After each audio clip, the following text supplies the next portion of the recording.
बीते एक महीने से लगातार दिल्ली एनसीआर के लोग प्रदूषण की मार झेल रहे हैं। सरकार के तमाम इंतजाम धरे के धरे हैं। सुप्रीम कोर्ट की सख्ती के बावजूद प्रदूषण पर सिर्फ सियासत हुई है, समाधान नहीं।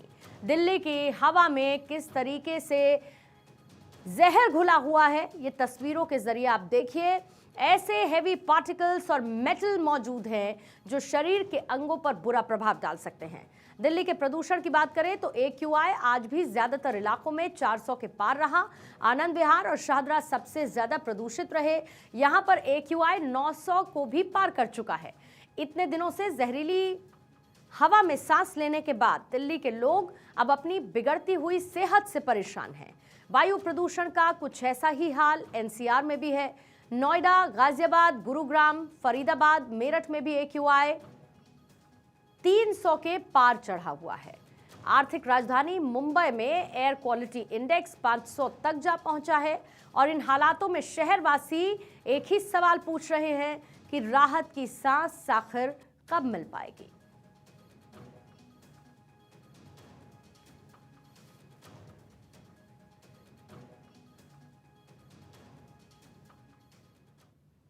और इसी बीच में खबर यह है कि प्रदूषण को लेकर दिल्ली सरकार की बैठक हुई है, जिसमें पर्यावरण मंत्री गोपाल राय ने बैठक की अध्यक्षता की और प्रदूषण बढ़ने के कारणों की समीक्षा की।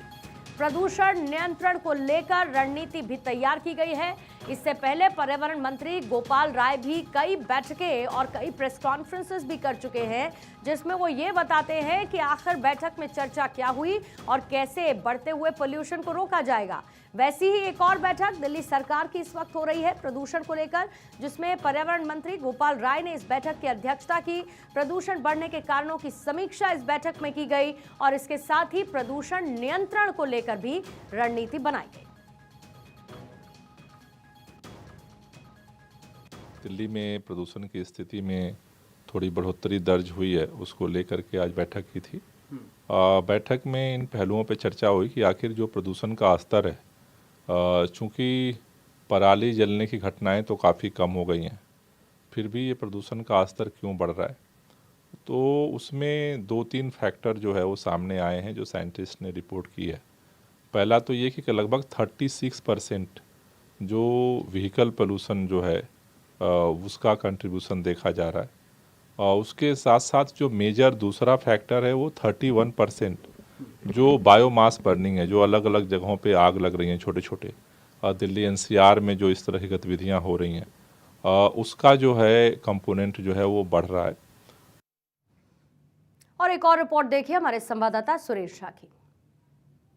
दिल्ली NCR में प्रदूषण का स्तर जिस कदर दिन पे दिन बढ़ता जा रहा है, उसे देखते हुए इसका समाधान दूर दूर तक नजर नहीं आ रहा है।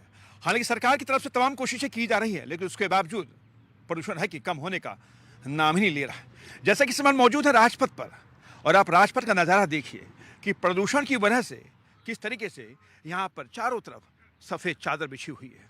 ये प्रदूषण का हाल है दिल्ली का। दिल्ली जो देश की राजधानी है, तमाम कोशिशें की गई, लेकिन कोशिशें सारी नाकाम साबित हो रही हैं। दिल्ली NCR से में बसों की डीजल वाली बसों पर रोक लगाई गई, बाहर के राज्यों से आने वाली बसों पर रोक लगाई गई, लेकिन उसके बावजूद प्रदूषण का स्तर दिन पे दिन और भी खराब होता जा रहा है। अगर हम बताएं आपको कि जो AQI लेवल है नई दिल्ली का 356, मयूर विहार का 431, समयपुर बादली का 275, शाहदरा का 415, करोल बाग का 345, पंजाबी बाग का 458, द्वारका का 350, वसंत कुंज का 270। अगर वही हम नोएडा की बात करें तो नोएडा का भी जो AQI लेवल है वो 326 है। तो कहीं ना कहीं जो AQI लेवल है ये जो बढ़ता जा रहा है, ये खतरे की बात है। दिल्ली वालों का जीना मुहाल हो रखा है, लेकिन करे तो करे क्या, इसका कोई समाधान नहीं है। सरकार तमाम कोशिशें करती है, लेकिन वो कोशिशें सफल नहीं हो पा रही हैं। लेकिन कहीं ना कहीं इसका खामियाजा आम जनता को ही भुगतना पड़ रहा है। कैमरा पर्सन पंकज के साथ सुरेश झा, भारत 24, दिल्ली। जम्मू के राजौरी जिले में 36 घंटों तक चले एनकाउंटर में सेना ने 2 आतंकियों को ढेर कर दिया। इस ऑपरेशन में भारतीय सुरक्षा बलों के 5 जवान शहीद हो गए।